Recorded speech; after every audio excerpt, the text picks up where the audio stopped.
What has a teacher done to you that made you cry? 1. She wouldn't let me go back to my locker to get my graphing calculator before a test. She had 2 on her desk and I couldn't use those either because I should have brought my own. She told me I had to take the test without it, but the problems on the test were impossible to do without a graphing calculator.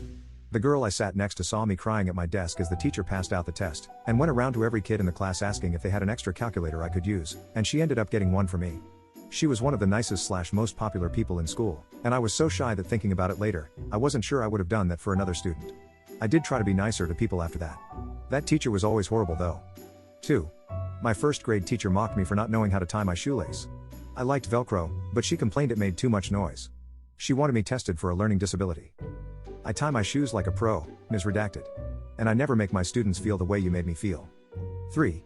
My professor for materials science in college was notorious for being extremely hard on people that used cell phones and left early. One day a kid gets a call, answers it, gets really silent and then starts to leave. Our professor was livid, demanding that he come to the front of the class to apologize, and when the kid protests he practically started screaming. The kid is in tears at this point, walking to the front and apologized to the silent classroom. Yeah, it turns out his grandma died and that's what the phone call was about. 4. When I was in 3rd grade, a boy stole my homework out of the turn-in bin, erased my name and wrote his name on it. The teacher gave me a 0 and said I should have written my name on my paper if I wanted the grade. You could still see my name under his.